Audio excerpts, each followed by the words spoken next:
എല്ലാ ചങ്ങൾക്കും പുതിയ വീഡിയോ ഹാർദമായ സ്വാഗതം. അപ്പോൾ നമ്മൾ ഒരു അൺബോക്സ് വീഡിയോ ആയിട്ടാണ് വന്നിരിക്കുന്നത്. വീഡിയോ ഇപ്പോൾ ആദ്യമായിട്ട് നിങ്ങളുടെ ചാനലാണ് സബ്സ്ക്രൈബ് ചെയ്യാനായിട്ട് അടുത്തന്നെ ബെല്ലേക്ക് നാളാക്കിയിട്ട് മറക്കരുത്. എന്നാൽ ഞാൻ ചെയ്യുന്ന പുതിയ വീഡിയോ നോട്ടിഫിക്കേഷൻ നിങ്ങൾക്ക് കിട്ടുള്ളൂ. അവസരം വരെ കണ്ടിട്ട് ലൈക്ക് ചെയ്താൽ മറന്നു ലൈക്ക് ചെയ്യാൻ കാണാൻ ശ്രമിക്കുക. നിങ്ങൾക്ക് ഈ വീഡിയോ ഇഷ്ടപ്പെട്ട നിങ്ങൾ കൂട്ടുകാരോടും ഷെയർ ചെയ്ത് കൊടുക്കുക. അപ്പോൾ ഇന്ന് നമ്മൾ അൺബോക്സ് ചെയ്യാൻ പോകുന്നത് വെച്ചാൽ നമ്മൾ കാറിൻ്റെയൊക്കെ ഒരു അപ്പോൾ ഇതാണ് നമ്മൾ ഇന്നത്തെ പ്രോഡക്റ്റ്. ഇതാണ് നമ്മൾ അൺബോക്സ് ചെയ്യാൻ പോകുന്നത്. നിങ്ങൾക്ക് ഇവിടെ കാണാൻ പറ്റും വീഡിയോ കാർ DVR എന്നാണ്. DVR എന്ന് വെച്ചാൽ നമുക്ക് അറിയാൻ പറ്റും നമ്മളെ വീട്ടിലൊക്കെ ഇരിക്കുന്നത്, അതായത് CCTV. അപ്പോൾ നമ്മളെ വീട്ടിലൊക്കെ ഇരിക്കുന്ന പഴയ മോഡൽ ക്വയർസിൻ്റെ കേബിളിൻ്റെ പഴയ മോഡൽ CCTV ഒക്കെ എന്ന് വെച്ചാൽ DVR ആണ് വരുന്നത്. അതിനുശേഷം ഇപ്പോഴത്തെ IP ക്യാമറ അല്ലെങ്കിൽ NVR ആണ് വരുന്നത്. അപ്പോൾ അതിൻ്റെ പഴയ മോഡലാണ് DVR. അപ്പോൾ ഇത് നമ്മളെ വണ്ടിയിലൊക്കെ ഫിറ്റ് ചെയ്യണ ഒരു ചെറിയൊരു DVR ആണ്. അപ്പോൾ ഇത് നമുക്കൊന്ന് അൺബോക്സ് ചെയ്യാം. ഇത് എങ്ങനെയൊക്കെയാണ് ഉപയോഗം എന്ന് വെച്ച് കഴിഞ്ഞാൽ നമ്മളിപ്പോൾ വണ്ടി ഓടിച്ചുകൊണ്ടിരിക്കുന്ന സമയത്ത് ഇപ്പം നമ്മളെ തെറ്റില്ലാതെ ഒരാൾ വന്ന് നമ്മളെ വണ്ടി ഇടിക്കുകയോ അല്ലെങ്കിൽ എടുത്ത് കുറുക്ക് ചാടുകയോ ചെയ്യണമെന്നുണ്ടെങ്കിൽ ഇപ്പം നമ്മളൊരു കാറാണെന്ന് ചോദിച്ചാൽ ഒരു ബൈക്കാറാണ് കൊണ്ട് ഇടിക്കണമെന്നുണ്ടെങ്കിൽ ആൾക്കാരെല്ലാം ബൈക്കാരെ സപ്പോർട്ട് ചെയ്യുള്ളൂ. നിൻ്റെ വലിയ വണ്ടിയിൽ നിനക്ക് ശ്രദ്ധിച്ചു വന്നുകൂടെ എടുത്താൽ നിൻ്റെ കംപ്ലയിൻ്റ് ആണ്, അത് അവൻ സൈഡിൽ കൂടെ പോകണമെന്നൊക്കെ പറഞ്ഞു കഴിഞ്ഞാൽ നമുക്ക് തെളിവില്ല. അപ്പോൾ ഈ ഒരു സിസ്റ്റം നമ്മളെ വണ്ടിയിൽ വെച്ച് ഫിറ്റ് ചെയ്യണമെന്നുണ്ടെന്നുണ്ടെങ്കിൽ നമ്മളെ വണ്ടിക്കകത്ത് വണ്ടിയുടെ വെളിയിൽ ആരെയും കൊണ്ട് ചിടിച്ച് നമുക്ക് ഇപ്പോൾ പോലീസ് സ്റ്റേഷനിൽ വന്ന് നിങ്ങൾ പോലീസിനെ വിളിച്ചോ നമുക്ക് പറയാം നമ്മളെ തെറ്റില്ല. എന്നിട്ട് നമ്മൾ പോലീസ് വരുമ്പോൾ നമുക്ക് അവിടെ പറയാം എൻ്റെ വണ്ടിയിൽ DVR ഉണ്ട്, CCTV ഉണ്ട്, നിങ്ങളൊന്ന് ചെക്ക് ചെയ്ത് നോക്കാം. അപ്പോൾ ചെക്ക് ചെയ്യുമ്പോൾ നമ്മളെ കംപ്ലയിൻ്റ് അല്ലെന്നുണ്ടെങ്കിൽ അത് കറക്റ്റ് അത് നമ്മൾ ക്യാമറ പകർത്തിയിരിക്കും. പുള്ളിയാണ് ഓവർ സൈഡിൽ നിന്ന് ഇടിച്ചതെന്നുള്ളത്, അല്ലെങ്കിൽ പുള്ളിയുടെ കയ്യിലെ തെറ്റെന്ന് നമുക്കത് മനസ്സിലാക്കി നമുക്കതിന് അപ്പോൾ നമ്മളെ കയ്യിലെ തെറ്റല്ലെന്ന് അവർക്ക് മനസ്സിലാവും. നമുക്ക് പ്രശ്നങ്ങളൊന്നും കാര്യങ്ങളൊന്നും വരത്തില്ല. അത് കണക്കിന് ഇതിൽ 3-in-1 ആണിത്. ഇത് നമുക്കെന്ന് വെച്ച് കഴിഞ്ഞാൽ ഇത് ഡബിൾ ആണ് എന്ന് വെച്ചാൽ ഇപ്പോൾ നമ്മൾ ടാക്സി കാറൊക്കെ ഓടിക്കുന്നവരാണെന്നുണ്ടെങ്കിൽ നമ്മളിപ്പോൾ ഒരു ടാക്സി കാറ് വിളിച്ച് കഴിഞ്ഞാൽ നമ്മളെ വണ്ടിയുടെ ബാക്കിൽ ഇരിക്കുന്നവർ എന്തെങ്കിലും തെറ്റ് കാണിച്ചു കഴിഞ്ഞാൽ നമുക്കറിയാൻ പറ്റില്ല. വണ്ടി കയറിയിട്ട് അവരിപ്പോൾ ബാക്കിലൊക്കെ എന്തെങ്കിലും വെച്ച് ഒളിപ്പിച്ച് വെക്കുക അല്ലെങ്കിൽ എന്തെങ്കിലും വെക്കുകയൊക്കെ ഉണ്ടെങ്കിൽ നമുക്കറിയാൻ പറ്റില്ല. നമ്മൾ പോണ വഴിക്കാണിക്കും ഈ പോലീസ് നമ്മളെ കൈ കാണിക്കും. നമ്മളെ കൈ തെറ്റില്ലാത്തതുകൊണ്ട് നമ്മൾ നിർത്തി കൊടുക്കും.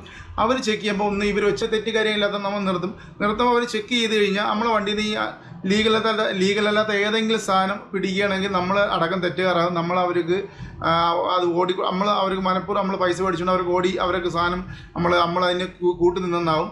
അപ്പോൾ ഈ ഒരു സാധനം മേടിച്ചാൽ നിങ്ങൾ ടാക്സിക്കാരാണെങ്കിൽ മസ്റ്റായി നിങ്ങൾ വണ്ടി മേടിച്ച് ഫിറ്റ് ചെയ്ത് കഴിഞ്ഞാൽ ഈ വണ്ടി വന്ന് നമ്മൾ സ്റ്റാർട്ട് ചെയ്ത് എഞ്ചിൻ സ്വിച്ച് ഓൺ ആക്കുന്ന സമയത്ത് ഈ ക്യാമറ റെക്കോർഡിങ് തുടങ്ങും. ഇപ്പോൾ ടാക്സിക്കാരാണെന്നുണ്ടെങ്കിൽ അവർക്ക് പറയുമ്പോൾ അവർക്ക് കയറുമ്പോൾ നമുക്ക് വണ്ടിക്കുമ്പോൾ അവർ പൈൻ്റെ അടുത്ത് പോകുന്നതെല്ലാം ഈ റെക്കോർഡായിരിക്കും. അതേപോലെ അവർ എന്തെങ്കിലും ഹൈഡ് ചെയ്ത് മാറ്റുന്നുണ്ടെങ്കിൽ നമുക്ക് ചിലപ്പോൾ വണ്ടി നേരെ ഓടിച്ചിട്ട് കാണാൻ പറ്റുന്നില്ല. പക്ഷേ ക്യാമറയ്ക്ക് അങ്ങനെയില്ല, ക്യാമറ അതുവരെ റെക്കോർഡ് ചെയ്ത് പിടിക്കും. അങ്ങനെയാണെങ്കിലും പോലീസ് പിടിച്ചാൽ നമുക്കിത് കാണിച്ചു കൊടുക്കാം. നമ്മുടെ കയ്യിൽ തെറ്റില്ല, നമ്മൾ ടാക്സി ഡ്രൈവർ ഇന്ന സ്റ്റാൻഡിൽ നിന്ന് ഓടാൻ വന്നതാണ്, ഇവരാണ് വന്ന് നമ്മളെ ഇങ്ങോട്ട് ഓട്ടം വിളിച്ചത്. എൻ്റെ DVRൻ്റെ വണ്ടിയിൽ അത് ക്യാമറ ഉണ്ട്, അതിലെല്ലാം പകർത്തിയിട്ടുണ്ട്, നിങ്ങൾ ചെക്ക് ചെയ്താൽ മനസ്സിലാവുമെന്ന് പറയാം. അവർ ചെക്ക് ചെയ്യുമ്പോൾ അവർക്ക് അതിൻ്റെ സത്യസന്ധത മനസ്സിലാവും, നമുക്കത് രക്ഷപ്പെടാൻ പറ്റും. അങ്ങനെയുള്ള പല ഉപകാരപ്രദമായ ഒരു കാര്യമാണ്. അതിനൊക്കെ സ്ത്രീകളൊക്കെ ഓടിക്കുന്ന ഓട്ടോറിക്ഷ ആയാലും ഇപ്പോൾ ഞാൻ മേടിച്ചതെന്ന് വെച്ചാൽ എൻ്റെ വണ്ടിയിൽ നാട്ടിൽ ഞാൻ മേടിച്ചേക്കുന്ന ഒരു വണ്ടി ഫിറ്റ് ചെയ്യാൻ വേണ്ടിയാണ് മേടിച്ചേക്കുന്നത്. അപ്പോൾ അതേ കണക്കിന് സ്ത്രീകളൊക്കെ ഓടിക്കുന്ന ഓട്ടോറിക്ഷയിൽ പോലും നമുക്കിത് മേടിച്ച് ഫിറ്റ് ചെയ്യാൻ പറ്റും. എന്തെങ്കിലും പ്രശ്നക്കാർ വണ്ടി കയറി നമ്മളെല്ലാം ശല്യം ചെയ്യുന്നുണ്ടെങ്കിൽ നമുക്ക് ഫേസ് ഓർമ്മ കാണത്തില്ല. പക്ഷേ നമുക്ക് ഇതിനൊക്കെ ക്യാമറ മേടിച്ച് വെച്ചാൽ നമുക്കതിൽ അവരെ ഫേസ് കിട്ടും, നമുക്ക് പോയി കറക്റ്റ് കംപ്ലൈൻറ്റ് ചെയ്യാൻ പറ്റും. ഇനി നമുക്കിതൊന്ന് ഓപ്പൺ ആക്കി നോക്കാം. ഓപ്പൺ ആകുന്ന സമയത്ത് ഇത് കണക്കാതിരിക്കുന്നത് നിങ്ങൾ ഇവിടെ കാണാം. അതിൻ്റെ കവർ ഊരി നമ്മൾ മാറ്റിയിട്ടുണ്ട്. അതിനുശേഷം നമ്മൾ ഓപ്പൺ ആക്കുന്നു. അപ്പോൾ ഇതേ കണക്ക് അവർ കറക്റ്റ് പാക്ക് ചെയ്ത് വെച്ചിട്ടുണ്ട്. നമുക്ക് ഇതൊന്ന് ഓപ്പൺ ആക്കാം.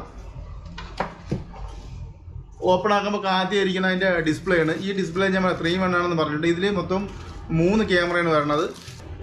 അപ്പോൾ ഈ കാണുന്ന നമ്മളെ CCTV. അപ്പോൾ ഇതിലാണ് നമ്മളെ ഡിസ്പ്ലേ എല്ലാം വരുന്നത്. അപ്പോൾ ഇത് നമ്മുടെ ഡിസ്പ്ലേ ആണ്. അതിനങ്ങനെ ഇവരൊരു ക്യാമറ ഉണ്ട്, അതിനങ്ങനെ ഇതിൻ്റെ ബാക്ക് സൈഡിൽ ഒരു ക്യാമറ ഉണ്ട്. ഡിസ്പ്ലേ ഫുൾ HD ക്യാമറയാണ്. നിങ്ങൾക്ക് ഇവിടെ ഒരു ക്യാമറ, ഇപ്പോൾ ഇവിടെ ഒരു പോർട്ട് നിങ്ങൾക്ക് കാണാൻ പറ്റും. ഈ പോർട്ട് എന്ന് വെച്ച് കഴിഞ്ഞാൽ അഡീഷണൽ ക്യാമറ കണക്റ്റ് ഉള്ളതാണ്. അതിനങ്ങനെ ഇവിടെ അതിൻ്റെ പവർ ബട്ടൺ, ഇവിടെ നമ്മളെ മൈക്രോ SD കാർഡ് ഇടാനുള്ള സ്ലോട്ടാണ്. പിന്നെ ഇതിൻ്റെ ഈ സൈഡാണ് ഇതിൻ്റെ ഇവിടെ power button, power on button, okay. അതിനൊക്കെ മോഡുകൾ മാറ്റാനുള്ളതെല്ലാം ഈ സൈഡിലാണ് കമ്പനി ചെയ്തിരിക്കുന്നത്. പിന്നെ അതിൻ്റെ പറഞ്ഞ ചാർജറാണ്. ഈ ചാർജർ എന്ന് വെച്ച് കഴിഞ്ഞാൽ DC 12 to 24 വോൾട്ട്. അതായത് നമുക്ക് ഹെവി വെഹിക്കിളിനും ഇത് നമുക്ക് യൂസ് ചെയ്യാൻ പറ്റും. അതിനൊക്കെ ഔട്ട്പുട്ട് വരുന്നതെന്ന് വെച്ചാൽ അതായത് നമ്മൾ ഈ ഡിസ്പ്ലേ വരുന്നത് 5 വോൾട്ടാണ് ഇതിൻ്റെ ഔട്ട്പുട്ട്. അത് കഴിഞ്ഞ് അടുത്ത ഈ കാണുന്നത് ഇതിൻ്റെ നമ്മളെ വെളിയിൽ കൊടുക്കാനുള്ള ക്യാമറ. ഇത് അതിൻ്റെ സ്ക്രൂവും കാര്യങ്ങളാണ്. നമ്മളിത് ബാക്ക് ഈ ക്യാമറ ഫിറ്റ് ചെയ്യാനുള്ള സ്ക്രൂവും കാര്യങ്ങളാണ്. ഇതിൻ്റെ കൂടെ കിട്ടിയിരിക്കുന്നത് ഈ HD ഡിസ്പ്ലേ, അതിനൊക്കെ അതിൻ്റെ റിവേഴ്സ് ക്യാമറ, അത് കഴിഞ്ഞ് അതിൻ്റെ പവർ പോയിന്റ്, പിന്നെ അത് നമ്മൾ ഗ്ലാസ്സിലല്ലെങ്കിൽ ഡാഷിലേക്ക് ഒട്ടിച്ച് വെക്കുന്ന അതിൻ്റെ സിലിക്കോൺ അതിൻ്റെ സ്റ്റാൻഡാണ്. ഇനി നമുക്ക് വണ്ടിയിനകത്ത് പോയിട്ടൊന്ന് സെറ്റ് ചെയ്ത് നോക്കാം ഇതിൻ്റെ പ്രവർത്തനം കാര്യങ്ങളൊക്കെ. നമ്മളെ SD കാർഡ് ഇടാം. ഇപ്പോൾ ഞാൻ ഒരു 16 GB SD കാർഡാണ് വീഡിയോ ഇടാൻ പോണത്. അപ്പോൾ 16 GB SD കാർഡ് ഇത് ഇട്ടിട്ട് നമ്മളിനി ഇതിൻ്റെ പവർ കൊടുക്കുന്നുണ്ട്. പവർ കൊടുത്തതിന് ശേഷം നമ്മൾ ഇനിയിപ്പോൾ എഞ്ചിൻ സ്വിച്ച് ഓൺ ആക്കുന്ന സമയത്ത് ഇവിടുത്തെ എഞ്ചിൻ്റെ സ്വിച്ച് ഓൺ ആക്കുന്ന സമയത്ത് കൂടെ ഡിസ്പ്ലേ ഓൺ ആവും. ഇപ്പോൾ നമ്മളെ ഡിസ്പ്ലേ ഓൺ ആക്കിയിട്ടുണ്ട്. ഇപ്പോൾ കാണുന്നതെന്ന് വെച്ചാൽ ഇപ്പോൾ ഓൾറെഡി റെക്കോർഡിംഗ് ആയിട്ടുണ്ട്. ഇവിടെ കാണാൻ റെക്കോർഡിങ്ങിൻ്റെ ബട്ടൺ പൊയ്ക്കൊണ്ടിരിക്കുക, റെക്കോർഡിംഗ് ആവുകയാണ്. അത് കണക്കിന് ഈ മെനുവിൽ അടിച്ചു കഴിഞ്ഞാൽ ഇത് നമുക്ക് ലോക്ക് ആവും. പിന്നെ ഇതൊന്നും പോകില്ല. ഈ ലോക്കിൽ ഇങ്ങനെ റെക്കോർഡിങ് ഇങ്ങനെ ആയി. ഇപ്പോൾ മെനുവിൽ അടിച്ചിട്ടുണ്ട്. ഈ മെനുവിൽ അടിച്ച സമയത്ത് ഇവിടെ ലോക്ക് ഇവിടെ കാണാം, ഒരു ലോക്ക് സിമ്പിളാണ്, ലോക്ക് ആയിട്ടുണ്ട്. ഇപ്പോൾ ഇത് റെക്കോർഡിംഗ് ആയിക്കൊണ്ടിരിക്കുകയാണ്.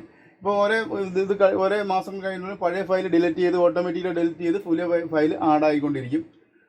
അത് കഴിഞ്ഞ് നമുക്ക് ലോക്ക് മാറ്റണമെങ്കിൽ വീണ്ടും ആ മെനു ബട്ടണിൽ ഒന്നും അടിച്ചാൽ മതി. പിന്നെ അതിനനുസരിച്ച് ഓക്കെ അടിച്ച് കഴിഞ്ഞാൽ ഇതിൻ്റെ റെക്കോർഡിങ് ഓഫ് ആവും. ഓക്കെ ബട്ടൺ അടിച്ച് കഴിഞ്ഞാൽ നമുക്ക് വേണമെന്നുള്ള സമയത്ത് മാത്രം നമുക്ക് റെക്കോർഡ് ചെയ്യും. ഇപ്പോൾ ഓക്കെ അടിച്ച് കഴിഞ്ഞാൽ റെക്കോർഡിങ് ഓഫ് ആയി. ഇപ്പോൾ വേണമെന്നുണ്ടെങ്കിൽ വീണ്ടും ഓക്കെ അടിച്ച് കഴിഞ്ഞാൽ അതിൻ്റെ റെക്കോർഡിങ് വീണ്ടും ഓൺ ആവുന്നതാണ്. അപ്പം റെക്കോർഡിങ്ങിൽ നിൽക്കുന്ന സമയത്ത് നമുക്ക് ഇതിൻ്റെ ക്യാമറ മാറ്റാൻ പറ്റില്ല. അപ്പോൾ റെക്കോർഡിങ് തുടങ്ങുമ്പോൾ നമുക്ക് വേണമെങ്കിൽ ക്യാമറ മാറ്റാം. ഞാൻ ഇപ്പോൾ റെക്കോർഡിങ്ങിന് മാറ്റിയിട്ട് വീണ്ടും ഇപ്പോൾ ക്യാമറ ഓൺ ആക്കിയിട്ടുണ്ട്. ഇപ്പോൾ പകുതിയാണ് കാണാൻ, എന്നിട്ട് നമുക്ക് റെക്കോർഡിങ് ആക്കാം. ഇപ്പോൾ പകുതിയാണ് കാണാൻ, നിങ്ങൾ ഇവിടെ കാണാം. എൻ്റെ ഒരു പകുതി സ്ക്രീനാണ്. ഒന്ന് വെളിയിലുള്ള ഈ സ്ക്രീനും അതിൻ്റെ വണ്ടിയുടെ അകത്തുള്ള സ്ക്രീനും ആണ് കാണുന്നത്. അപ്പോൾ നിങ്ങളിവിടെ ഇത് കണക്ക് നമുക്ക് ഇവിടെ വെച്ചിട്ട് സെറ്റ് ചെയ്ത് കഴിഞ്ഞാൽ നമുക്ക് ഒരേ സമയം ലൈവ് ഇങ്ങനെ റെക്കോർഡിങ് ആയിക്കൊണ്ടിരിക്കും. അത് കഴിഞ്ഞ് നമുക്ക് വേണം വീണ്ടും ഇത് ഫുൾ സ്ക്രീൻ ആക്കണമെന്നുണ്ടെങ്കിൽ റെക്കോർഡിംഗ് ഇവിടെ ഓഫ് ആയതിനു ശേഷം നിങ്ങൾ വീണ്ടും ഇത് സെറ്റ് കഴിഞ്ഞാൽ ഇപ്പം വെളിയിലത്തെ സ്ക്രീനാണ് ഇപ്പോൾ കാണുന്നത്. അതിനുശേഷം നമുക്ക് അതിൻ്റെ റെക്കോർഡിങ് ചെയ്യാം. ഇവിടെ ഞാൻ ഇപ്പോൾ അതിൻ്റെ റെക്കോർഡിങ് ചെയ്യുന്നുണ്ട്. ആൻഡ്രോയിഡ് കറക്റ്റ് ഇപ്പോൾ ഞാൻ അതിൻ്റെ റെക്കോർഡ് ചെയ്യുന്നത്. നല്ല ക്ലാരിറ്റിയാണ്. ഇപ്പോൾ ഈ സ്ക്രീനിലൊക്കെ നല്ല ക്ലാരിറ്റിയിലാണ് കാണുന്നത്. പക്ക HD ക്ലാരിറ്റിയിലാണ് കാണുന്നത്. അവിടെയൊക്കെ നല്ല ക്ലിയർ ആയിട്ട് നമുക്ക് കിട്ടുന്നുണ്ട്. ഇനി നമുക്കത് ഓഫ് ചെയ്തുകൊണ്ട് നമുക്ക് അടുത്ത സ്ക്രീനിലോട്ട് മാറ്റാം. അടുത്ത ഇപ്പോൾ എൻ്റെ ഫ്രണ്ട് സ്ക്രീനാണ്. ഇനി എൻ്റെ ഫ്രണ്ട് സ്ക്രീനാണ് ഞാൻ ഓക്കെ അടിച്ച് റെക്കോർഡ് ചെയ്യുകയാണ്. ഇപ്പോൾ എൻ്റെ ഫ്രണ്ട് സ്ക്രീനാണ്. ഇപ്പോൾ ഞാൻ അത് ഫ്രണ്ട് സ്ക്രീൻ ഇപ്പോൾ ഞാൻ ഓക്കെ അടിച്ചിട്ട് ഞാൻ ഇപ്പോൾ റെക്കോർഡ് ചെയ്യുന്നുണ്ട്. നിങ്ങൾ ഇവിടെ കാണാൻ ഞാൻ ഇപ്പോൾ റെക്കോർഡ് ചെയ്തുകൊണ്ട് നമ്മുടെ മൊബൈൽ അടക്കം നിങ്ങൾ ഇവിടെ കാണാൻ പറ്റും. അതും ഒരുവിധം തരക്കേടില്ലാത്ത രീതിയിൽ തന്നെ റെക്കോർഡിങ് ആവുന്നുണ്ട്. അപ്പം ഇത്രയൊക്കെ ഉള്ള ഇത് ഇതിനൊക്കെ ഇതിൻ്റെ നമ്മളെ വോയിസും ഇതിൻ്റെ കൂടെ കിട്ടും. നമ്മൾ സംസാരിക്കുന്ന വോയിസും ഇതിൻ്റെ കൂടെ തന്നെ കിട്ടും. അപ്പോൾ അതിനായിട്ട് അടിപൊളിയായിട്ടുള്ള ഒരു ക്യാമറയാണ്. അപ്പം നിങ്ങൾ വണ്ടിയിൽ മേടിച്ച് യൂസ് ചെയ്യുക. ടാക്സിക്കാരാണെങ്കിൽ മസ്റ്റ് നിങ്ങൾ മേടിച്ച് യൂസ് ചെയ്യുക. ഈ വീഡിയോ ഇഷ്ടപ്പെട്ട് സബ്സ്ക്രൈബ് ചെയ്യാനോ എൻ്റെ അടുത്ത ബെല്ലൈക്കനോ ആളക്കിടാനും മറക്കരുത്. എന്നാലും ഞാൻ ചെയ്യുന്ന പുതിയ വീഡിയോയുടെ നോട്ടിഫിക്കേഷൻ കിട്ടുള്ളൂ. നിങ്ങൾ ലൈക്ക് ചെയ്യാൻ കാണുക. അതിനൊക്കെ നിങ്ങൾക്ക് ഈ വീഡിയോ ഇഷ്ടപ്പെട്ടാൽ നിങ്ങൾ കൂട്ടുകാർക്കൊണ്ട് ഷെയർ ചെയ്ത് കൊടുക്കുക. അപ്പോൾ നല്ലൊരു വർക്കുമായിട്ട് നമുക്ക് അടുത്ത വീഡിയോ വീണ്ടും കാണാം.